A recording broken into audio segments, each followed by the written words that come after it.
Okay, hello everyone, welcome to Legacy IAS. So, today we are again here for our current affairs lecture on science and tech. Okay, so this is the first topic that we have to cover. This is Nipah virus. Okay, now let's see. Anything you know about Nipah virus? Huh? You must have heard of this at least. Mainly from Kerala, you must have heard of outbreaks in Kerala, West Bengal, all these regions. Now, let's see. So basically, if you see, if I give you a general idea, so basically this is a virus that is naturally found in fruit bats. So in these fruit bats, it is naturally found. Just like you have malaria, for malaria, you have that plasmodium present in female Anopheles mosquito, correct? Similarly, you have this Nipah virus in this fruit bats. Now, what happens? These fruit bats are the natural host. Okay, then these fruit bats, of course, they are named fruit bats. They will eat fruits. Now, after they eat fruits, they will do two things. They throw the half-eaten fruits, and other thing is they can even urinate over it. Okay, so basically their saliva and urine are present in whatever food they eat. Now, these food, because these pigs are like scavengers, correct? They eat anything that is left over by anybody, so they don't discriminate, so they will eat whatever is left by these bats. Then these pigs becomes secondary carrier or carrier for this virus. So this Nipah virus from this natural host gets to the pig, correct? Now this pig, so this bat, these fruit bats are usually asymptomatic. They are not much affected by the virus. Okay, evolutionarily they are actually growing with this virus. Okay, so they don't have an issue with the virus. Their immune system is able to suppress them. Then it gets to pigs. Now pigs, even though they look very soft and fluffy to you, the thing is that they are very resilient. So pigs are very resilient animal because they all the time they are eat. See, you think of this food is not that clean, this that I may get bacteria. Sometime you have pani puri that does not have good water and you get diarrhea. Now look at this guy. He's all the time eating all the garbage that you think of or you associate with all kinds of pathogens like bacteria, viruses. This guy eats them all day and survives well. So basically they are survivors. So now they are also asymptomatic. So they don't show much symptoms, at least not deadly symptoms. Now, after that, what happens? Now, this has reached the pigs. Now, humans. Now, we are not that resilient like the bat or this pig. So basically, if we start consuming fruits that this bat has eaten, so mainly it is found in palm dates, correct, and mangoes. So if half eaten we eat, or let's say we get a fresh one, but there is some saliva or urine of these animals there, then you will get it. So one way of getting is directly from these infected bats, and the other way is via these pigs. So these pigs, now if you know about pigs something, that pigs are also eaten. Okay, so they are eaten a lot, correct? So now when pigs are being eaten, so from that also you can get the same Nipah virus. Also, they are also sneezing, they are also throwing the droplets in the air. From there also you can get the same viruses. Now that is the issue, that many of our people who work around these pigs in pig farms and all, they are at very high risk. That means caregivers. Okay, now so these are the two ways in which they get, this virus can reach humans. Now there is another way, that is, let's say this person, by eating fruit or by having this pig or being near this pig, whatever reason, now this person gets infected by the virus. Now if somebody comes in contact with this person, from this person also it can be, these other people can get Nipah virus. So basically this is how it can become a outbreak. Understood the basics of it? So this is Nipah virus. Now let's see more details about it. Okay. Yeah. So first thing is, why is Nipah virus in the news? Why is it in news? So two suspected Nipah infections among healthcare workers in West Bengal have been reported. So in West Bengal, two health workers have been reported to have this Nipah virus. Now, prompted urgent state and central public health response. Later, when you see the fatality rate and the impact of this disease, then you will get to know why just with two cases it prompted state and central public health responses. Otherwise, two cases of any disease, we don't even care. This is such a big country. But you will understand how dangerous Nipah can be. Then, let's read this. So, what is Nipah virus? So, this is highly infectious zoonotic virus. Why it is being called zoonotic virus? Because it is coming from animals, correct? Then, first identified in 1998, 1999, Camp Nook, Sungai Nipah. That is, this might be the place in Malaysia. Based on this place only, it is named. So, this was first found in 1998 in Malaysia. Now, this belongs to family of this, it's fine. Then genus is also fine, does not matter. Now, what is the reservoir and mode of transmission? This we have seen in short. So basically natural reservoirs are fruit beds, correct? Then intermediate host are pigs. As I told you, secondary carrier, intermediate host are pigs. Then transmission is from animal to human, both the routes you understood, and human to human. Now, let me tell you one thing, that human to human is actually a more important route. This is what leads to epidemic, or this only leads to widespread. The widespread effect of Nipah virus is actually caused from human to human contact. Okay, because human to human contact is much more common than human and animal contact. Okay, then what are the clinical features and diagnosis? Now see what happens. So first is early symptoms. Early symptoms, of course, like with any disease, you will get fever, muscle pain, sore throat, and respiratory distress. This is the main thing about this. Then severe progression. Then you will get to acute encephalitis. Encephalitis is inflammation of brain. Brain gets swollen up. Then convulsions, coma, and death. Correct? So basically, brain is getting affected. Then this is early and this is severe. Now there have been surprisingly some asymptomatic infections that are also reported, who are not showing any symptoms. Okay. Now this is classified as biosafety level 4 or BSL-4 pathogen. Fine. Very dangerous. Then diagnosis is done by RT-PCR, ELISA, serum neutralization, and all these different technologies. Okay. Now next. Now, how is it managed in India? Now see how it is managed in India. First, no approved vaccine for human or animals. In fact, around the world, we hardly have any vaccines. Mostly it is just at clinical trial stage, this, that. So basically, there are no vaccines for humans or human or animal with respect to Nipah virus. Then next, treatment. So this is supportive care and strict isolation is the only thing that can be provided. Now, use of monoclonal antibodies and antivirals, example remdesivir, has been used. So basically, mainly what you are doing, supportive care and strict isolation. Why? Because there is no vaccines approved. Then next thing was, there is use of monoclonal antibodies. There was a previous year question also based on monoclonal antibodies, correct?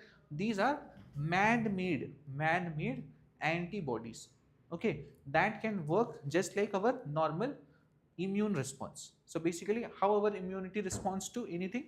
So basically what it does, based on whatever antigen, whatever has come, based on it, it starts producing antibodies. Now, if our body is not able to fight it, in a good enough way, then we apply something called monoclonal antibodies. These are similar things but manufactured completely in lab. So these are lab manufactured antibodies. Basic understanding is this only, otherwise there are much more details. Then now see India's achievement. So mortality has been reduced from 91% in 2018. That's why in 2018-19 this used to be so big that there are some people who have come from some other countries in Kerala and they have this.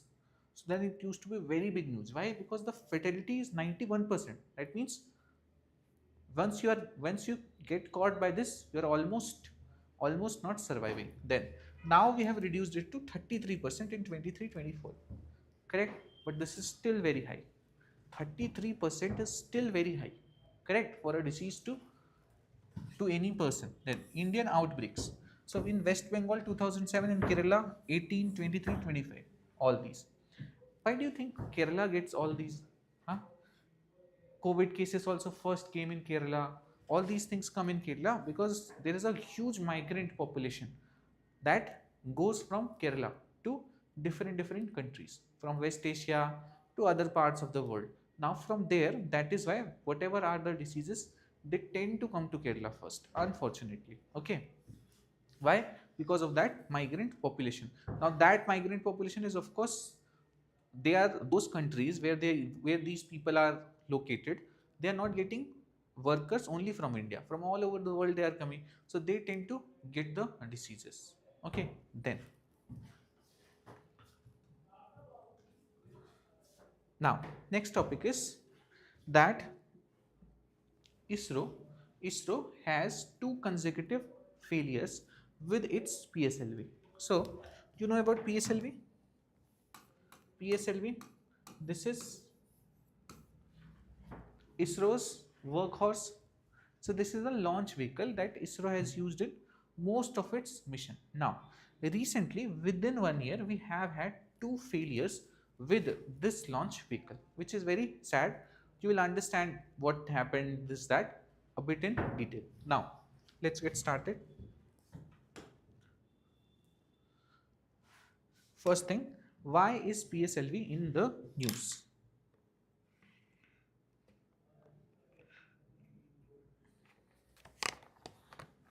Now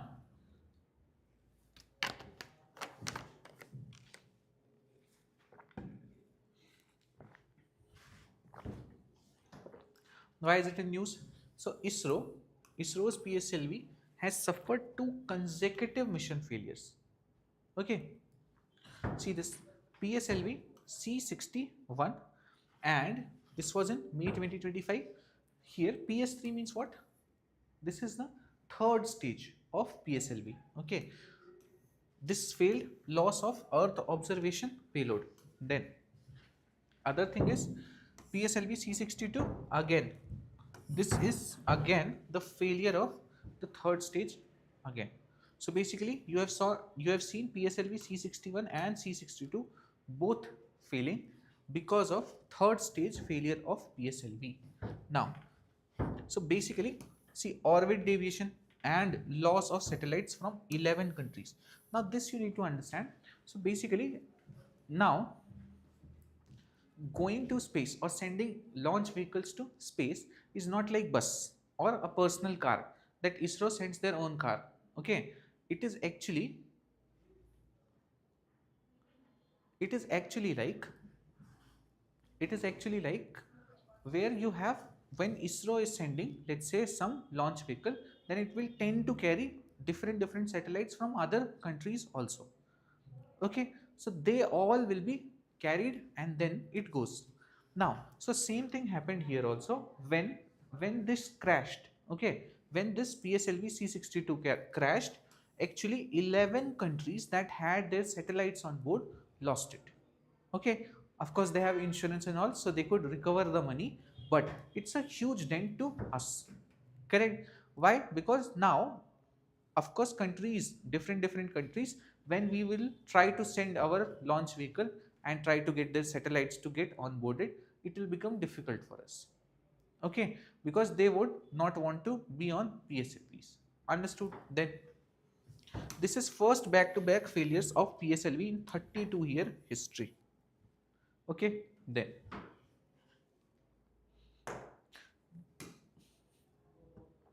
what makes these failures significant? Now, see, earlier PSLV failures were isolated and time separated. Okay, hardly we have had PSLV failures in many years. We used to have one failure. Now, within 1 year, we are having second failure, that is consecutive failure of PSLV, which is a major issue. Then 25-26 failures are clustered across the stage 3, then indicates a common cause vulnerability, not a random malfunction. Random malfunctions are always possible, but this seems like some really major issue. Okay, then why is PS3 critical in PSLV? Why is it critical? So this is the third stage and it is a solid motor. So something about PSLVs.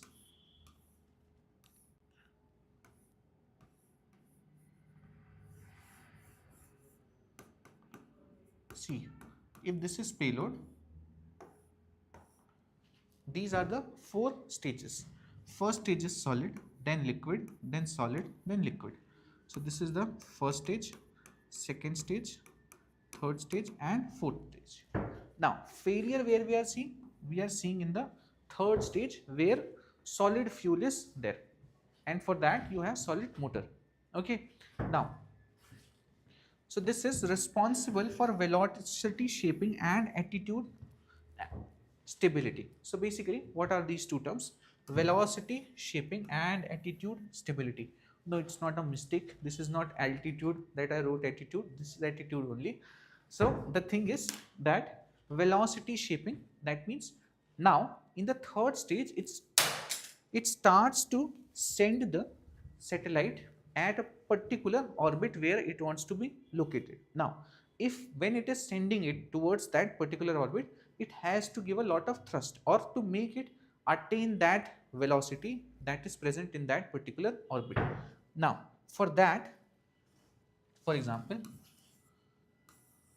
let's say this is Earth and these are different orbits. Now if I want my satellite to be on this orbit and let's say the speed required is 27,000 km per hour, then this launch vehicle in the third stage is actually ensuring this velocity is attained by the satellites. And the other thing that it does is attitude stability, that is so that there is no wobbling or anything. Instead it is taking proper direction to go around the earth like this. So this is called attitude stability. Okay, then failures observed because of pressure drop and roll rate instability. So these issues have been seen, because of which we saw failure in PSLV. Now the thing is, this is not official as yet. Okay, officially we have not have release of document to tell us that what was the issue with these PSLV failures. These are just conjectures by people who were observing it. Okay, now these are conjectures by them that this might have been the cause. No official report as such. Then what are the likely technical causes being discussed? See, that's why the wording is likely technical causes being discussed. That's why it is not that important for you to understand the cause, because it is not official, so they cannot also ask. But anyway, if you want to know, so manufacturing variability is a major issue for solid propellant. Now aging supply chain components. Now you might be getting the new launch vehicles, this that, but all the supply chain that is actually making the small parts of it may be aging. Then quality assurance gap, pressure regulation system, inertial navigation sensors, all these might not be working well. Configuration complexity due to multiple PSLV variants. Now PSLV has many variants, as you can see here. So because of that, it becomes sometimes complex to design everything for them. So these are the reasons that are being suggested. Then next, why does this matter strategically? This is important. So PSLV underpins Earth's observation, navigation, surveillance and disaster management. Okay, reliability dip has national security sensitivity. Correct? Because forget other countries and the money that we can get, we are actually our national security also depends on this. Correct? Because PSLV is a very important launch vehicle for us. Then ISRO focus shifting to Gaganyaan LVM-3 reusable launch vehicle. So basically, as ISRO is shifting to LVM-3, then maybe there is some expertise loss or some focus loss with respect to PSLVs. So this is another matter. Then raises concern of attention dilution for legacy but mission critical PSLV. As I told you, because of focus on this, maybe the focus on PSLV has dropped, and this is the major issue. Understood? Then next is EV retrofit push. So in Delhi, what happened? The Delhi government, the Delhi state government has come up with their subsidies for retrofitting of EV vehicles also. Now, let's see how it works. So basically, as the name suggests, what it will be? EV retrofitting. That means you will be getting the ICE engines, that is the normal vehicles that you have that are run by petrol, diesel, whatever. So that engines and all the inside of it, you are changing it to turn into an EV vehicle. Correct? So basically, what is EV retrofitting? Why is it in news? So understand, Delhi government announced incentives under its upcoming EV policy to promote retrofitting. This is fine. Now 50,000 incentives for first 1,000 retrofitted vehicles. Now this is a very weird thing that they have done. So this is usually done by pataka companies, okay, and coachings and all that. This is the scholarship, but we are providing to first 100 students, first 10 students. So I don't know why they came up with such a scheme. So basically 50,000 incentive will be given for first 1,000 retrofitted vehicles.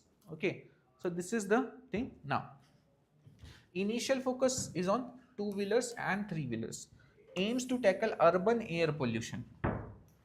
This is the main issue. So air pollution is now an international issue for India.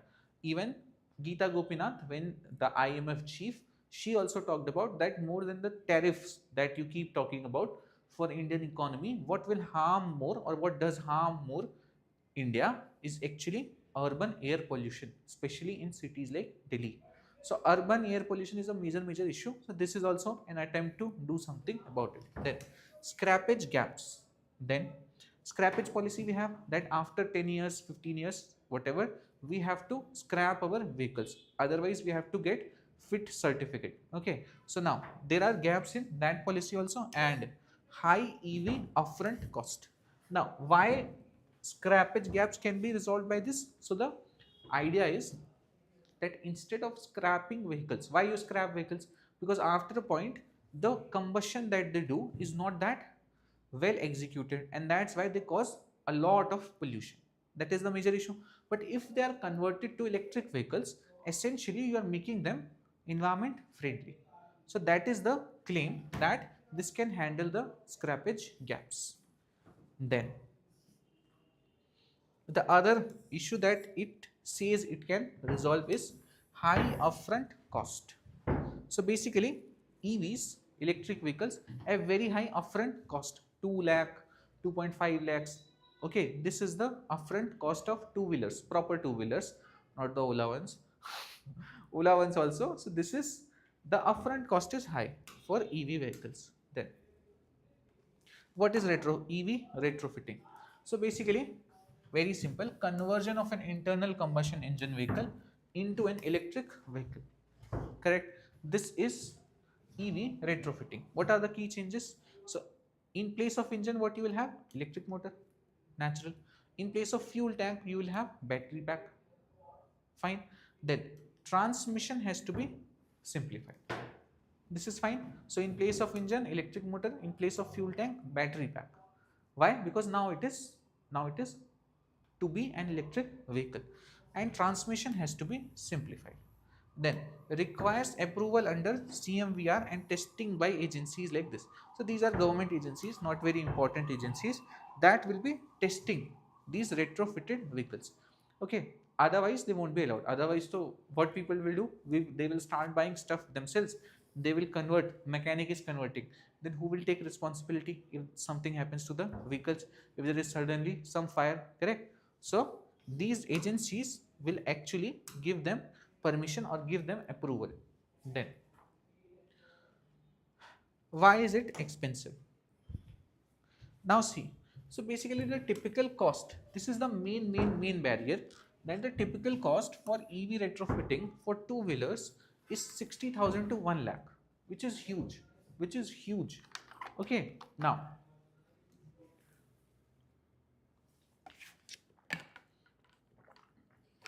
actually in 1.5 to 2 lakhs you can get a new EV vehicle. Then for four wheelers it is 3.5 to 6 lakhs. This is again very high. Then what are the cost drivers? Why is it at such a high cost? So battery is actually 40 to 50% of total cost. And what you are doing? What you are doing? You're essentially taking out the fuel tank, and instead you are placing the battery. Battery is the main cost. Correct? So that is why the retrofitting cost is too high. Then it also achieves low economies of scale because this is being done at a very small scale. Correct? That's why they are incentivizing the first 1,000 ones right now. So at a very small scale. So economies of scale, you understand, in economy you must have heard. Okay, so that gets compromised. Then certification and compliance expenses. Correct? First thing, you need to get it retrofitted, then all the compliances, all the certifications, everything you have to get. So do you really think people are going to take that much hassle instead of the vehicles that they already have? Okay, then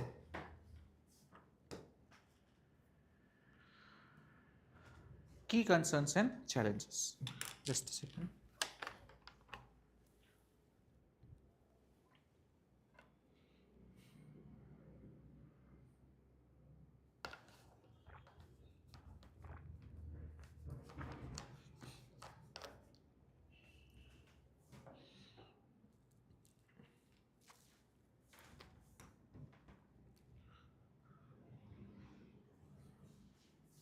Yeah.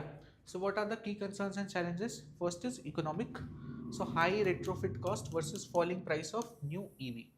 So new EV itself is becoming very cheap. Then what's the point of all this retrofitting? So first point is this. Now, limited subsidy support. Why? Only this Delhi government has started. No other government is actually trying or giving subsidy for retrofitting. Also, that also you saw like a lottery system, 1,000 early bird offer. Okay, so very limited subsidy support. While for electric vehicles, you have very large subsidy supports. In fact, electric vehicles are being taken up in India and many other countries because of the subsidies that are being provided by the government. Okay, then institutional. So complex approval and lack of uniform national standards. So this is another issue, correct? That approval and all these standards are not uniform throughout the nation. Then environmental issue, battery sourcing impacts and weak recycling ecosystem. So you can get new batteries, this that, but first thing is you are essentially, then the recycling of battery, this infrastructure we don't have. So basically it becomes waste, and waste disposal is also a problem because mostly they are using lithium ion batteries. Okay, then market and safety. So right now this industry of retrofitting is very nascent, very nascent. Very few certified vendors are there. Then short warranties and fire risk concerns if standards are weak. Okay, warranties will be much shorter, correct? Like if you buy a new electric vehicles, you get, let's say, warranties on different parts for 1 year, 3 year, 5 year, 7 year, whatever. But here, because they are retrofitting it, so that's why you will get much shorter warranties, because the other parts of the vehicle is still old, so they won't be giving you very long warranty. And there is always fire risk concerns if the safety standards are weak. Okay, then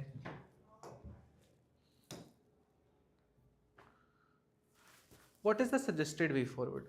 So So targeted retrofitting for two-wheeler, three-wheeler taxis and delivery fleets. Okay, then see, one thing is that you should have targeted conversion of these, especially taxis and delivery fleets. These are the best sources. This can be retrofitted in a way, and because they cost a lot of money and you are getting some cost consideration, so they can be used. But the government will have to provide all infrastructure subsidies, then only it will pick up. These individual two-wheelers and all, people going there and changing their two vehicles like that is very less likely. So this should be more focused. Then next suggestion is battery as a service, BAS, to reduce upfront cost.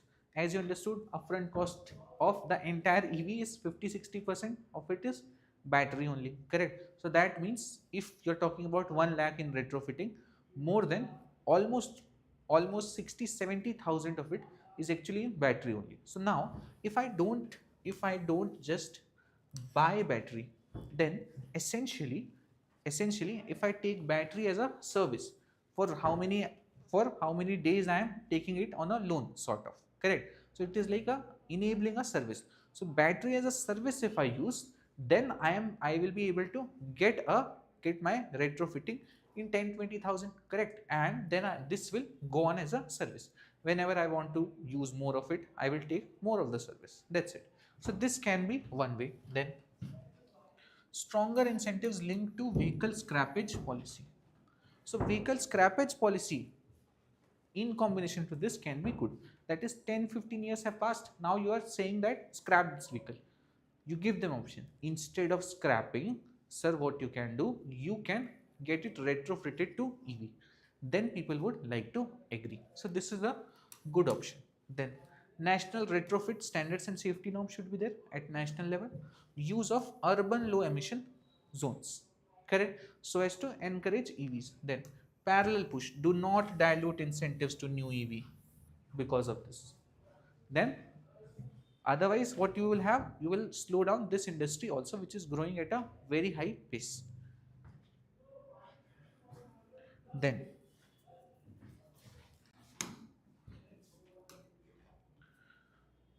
next is AI and environmental impact.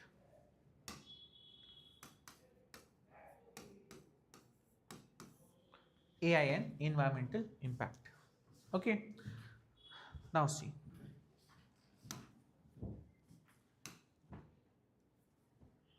first thing, why is AI's environmental impact in the news? Why is it in news? So first thing is, AI use is expanding across the sectors, but its environmental impact has received limited attention. Now, an OECD paper working highlights that AI development carries environmental cost, particularly increased carbon footprint. Okay, then these impacts exacerbate climate change related challenges. These are the issues with respect to AI's environmental impact. Let's understand it using a flowchart. Yeah. So how it works? So first thing that you need to understand is this, that there are advanced AI models that have very high computational ability. Okay, very high computational ability. Now, because of their, if you want that amount of computational ability, you need energy intensive data centers to run them, correct? Logic. Then if you need high or energy intensive data centers, you essentially need high electricity use and heat generation also. So you will require a lot of electricity as well as heat, correct? Then water intensive cooling, correct?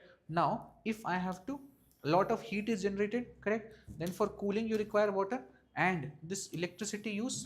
So electricity, most of the electricity in India and actually around the world comes from some form of fossil fuel energy, correct? And fossil fuel energy like coal and all, then where it is, what it does, it causes greenhouse gases emissions and environmental damage as well as climate change. So this is the connection. So basically this leads to carbon emissions and water stress. Understood? Because you're using it for intensive cooling and getting very high amount of electricity. Understood? Very simple. Then next,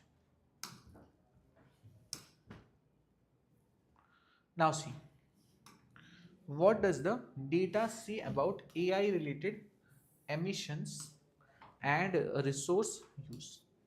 What does the data say about AI related emissions and data and resource use? So basically, global ICT industry contributes around 1.8 to 2.8% of global greenhouse gas emissions. Some other estimates suggest even as high as 2 to 3.9. A safe estimate will be, you can write 2 to 3%, which is anyway high. Now different estimates come up with different things. Now, so 2 to 3% of global greenhouse gas emissions are actually being caused by global ICT industry. This is much wider. ICT is information and communication technology industry. So of course AI is a major part, but it has other parts also. Then, so training a single large language model LLM can generate 3 lakh kg of carbon emissions. Okay, so this is the amount of carbon emission used for training one LLM. Now this is a random figure, but you can of course quote it in mains. The thing is that which LLM at what training, okay, what kind of training is being provided, how large is the LLM, it depends on all of this. So it has taken a typical value to make a single large LLM like this. Then studies estimate over 6,26,000 pounds of CO2 from training one large AI model. Now AI data centers may consume 4.2 to 6.6 billion meters of water by 2027. If I were to suggest you, you remember this data, that is the water use case, and you remember this data, that is 2 to 3% of global greenhouse gas emissions. Other if you forget, it's fine. Correct? 2 to 3% and almost 4 to 6 billion, 4 to 6 billion cubic meters.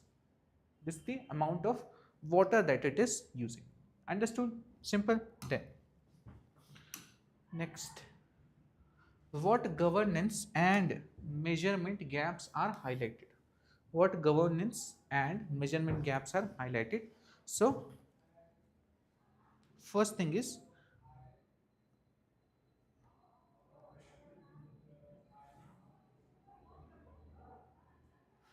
yeah, so first thing is, first, inconsistent and non-authentic data on AI's carbon footprint.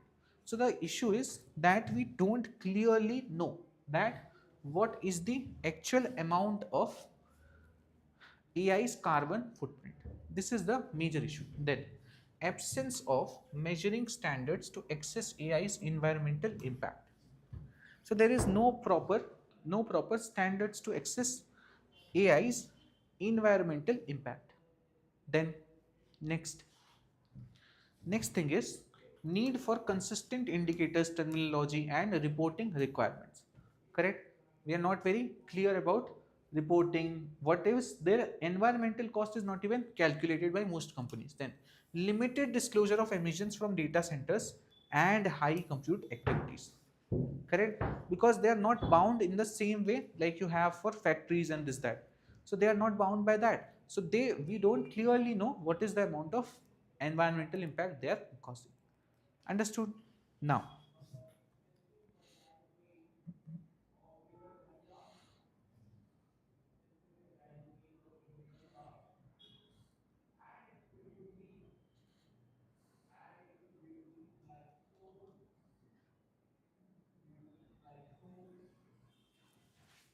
then next, what solutions are suggested?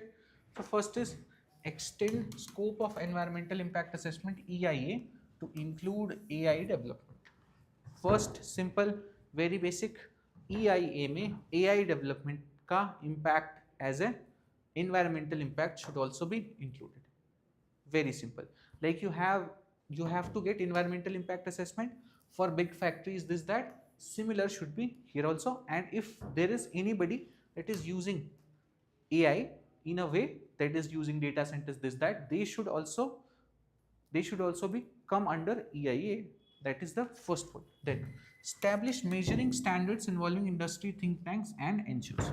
So basically, first defining the standards become very important.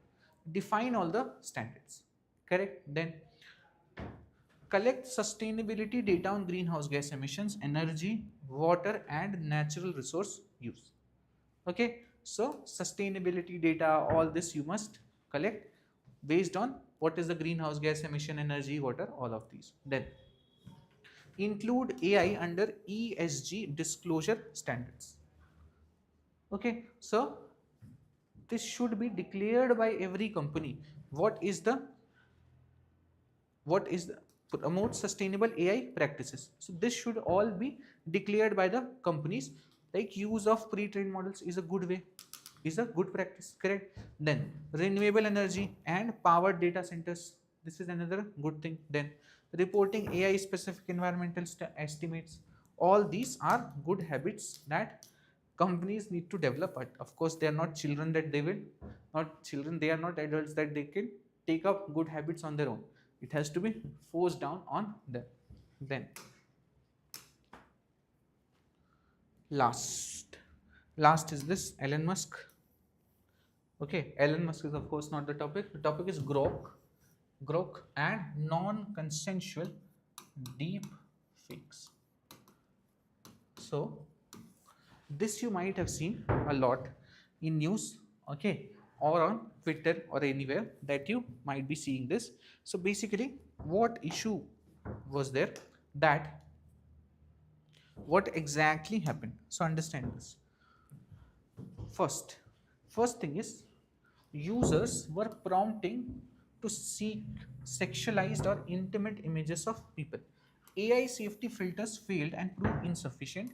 Generation of non-consensual deepfake images. Now see, so what was happening? Anybody puts their pictures on Twitter, anywhere. Now, what Twitter was, or this grok is AI that Twitter has. Like you have ChatGPT, Gemini, similarly is grok. Now, people were commenting to grok that please undress this person. Okay, then grok was doing what? Or let's say they were asking to be to generate some vulgar pictures of that particular person. Now grok, without filtering it out as other AIs would just make those pictures and then post it there.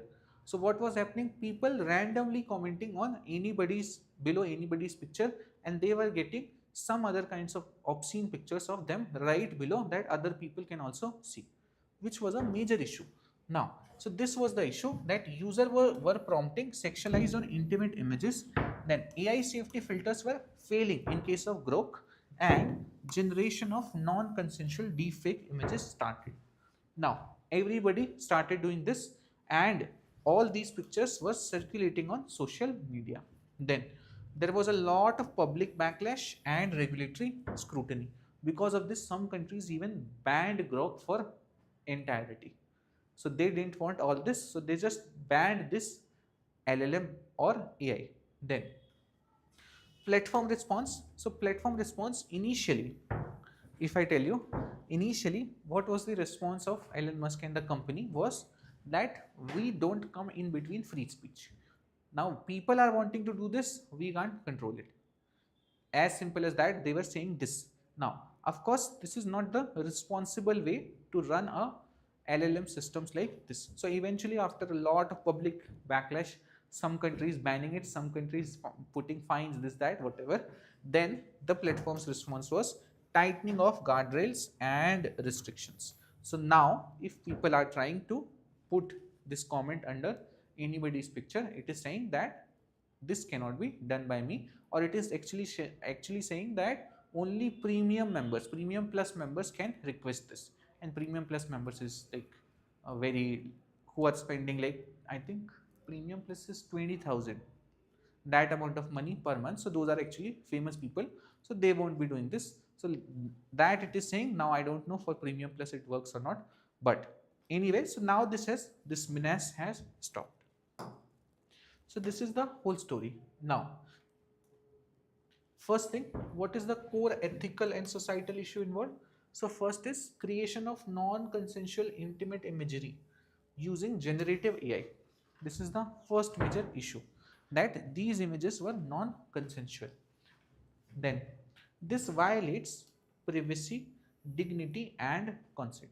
It was mainly being done to women and children. Okay, then disproportionately harm to women and public figures. That this was being done to mainly to public figures. Otherwise, normal people, if even if they are putting their photos, who will come and comment such things? Okay, then this was enabling harassment, coercion, and reputational damage. This was the issue. Correct? Then it says, why do generative AI system amplify this risk? Okay, why does risk of deep fake photos, videos are amplified by these generative AIs? Now,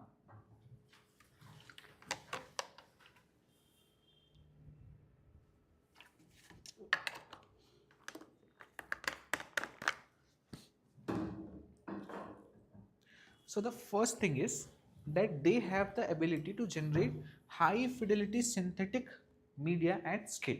Earlier also people used to do this, that they would put head of somebody else, this, that, okay, through Photoshop and all that. But here what is happening, you are getting very high quality of media being produced at scale. That's why you might have seen videos of different people, of many famous people. They are saying some things that they won't be saying otherwise. Those are all deepfakes. Okay, people are making deepfakes, like Modi ji came in a video and then he's telling that from today we are closing down all 500 rupees notes. So all those are being created. Now, it is very difficult to distinguish real versus fake content. In fact, I also struggle with it sometimes to identify even. And after that, to explain to your parents or anybody known to you that this might be a deepfake is very difficult, because it looks almost identical to a real video or photo. Then prompt manipulation can bypass surface level safeguards. Now the issue was actually when people were asking Grok to give pictures like this, first it was actually denying it. But then people found creative ways, or when they were pushing it that this is your work and this, that, whatever they were understanding and they were pushing it, then it starts generating. This you might have seen with ChatGPT also, that first it denies for some important things, but then if you keep giving it a push, it somehow starts giving you answers. So that is inbuilt in those models. So that is an issue. So they can bypass surface level safeguards. Now, rapid virality before effective moderation. The thing is that before moderation could come for these things, that is for generative AI, they have become viral already. So they have reached people, all sorts of people, who are just not worried about anything, any reputation, nothing, and they have started doing this. So this is another issue. Then, why is this governance and regulatory challenge? Why is this a governance and regulatory challenge?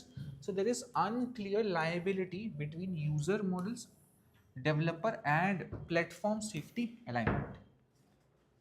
Okay, so there is unclear liability between user, model, developer and platform. Who is responsible? Who is responsible? That user who is asking for such pictures, the model developer who developed a model that was allowing for obscene pictures to be created, or the platform that is not regulating any of these things? Who is responsible? First thing is responsibility issue. And then safety alignment often lags behind model capacity. Correct? So what is the issue? That we come up with a policy, then those policies gets discussed 1 2 years, this, that. In that time, AI and all these ICT move forward. So you are always lagging behind all the policies. Then cross-border spread complicates legal enforcement. Now because this is cross-border, now somebody sitting in some other country asked for those pictures, who will take responsibility? Or generated some content that shouldn't have been. Now who will get that person who will get them punished. So there has to be some global standards which we don't have. Raises question on platform responsibility for AI outputs. So platforms are saying this is not our responsibility, people are generating it, it is the user's responsibility.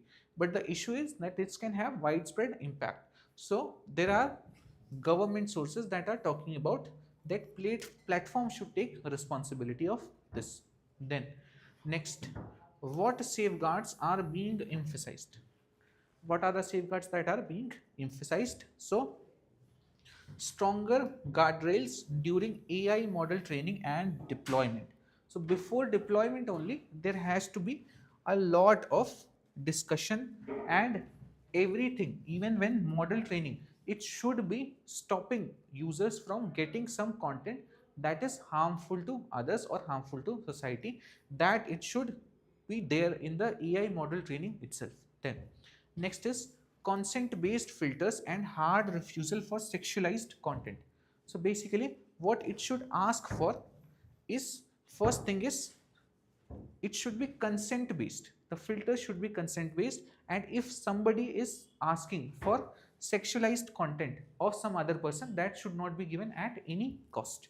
Then clear platform accountability frameworks. Now because this, see, now what these platforms claim that these users are doing this, so users are responsible. But the problem is, if there was no platform like Grok or like Twitter, then nobody would have the access to them. Okay, these people who are generating all these are not engineers or people who have the credible skill and softwares and data centers and all those things. They don't have anything. They are just using actually your platform only to do some harm. So that's why the platform must take accountability and responsibility. Then faster reporting, takedowns and redress mechanisms. Okay, so if there is something like this, it should be immediately reported. In fact, it should be internally reported by the AI models only, and then immediately they should be taken down and redress mechanisms should be possible. Then last is independent audits of high risk generated AI models. So AI models that are generating content like this, especially like Grok is very notorious for this. Okay, then ChatGPT also produces some notorious text based content. So all this can be dealt with some kind of independent audits so as to curb them. Okay, so this is it. We are done with all the topics for today. Okay, these were the 5 main topics. That's it for December's third week of Science and Tech Current Affairs. Thank you.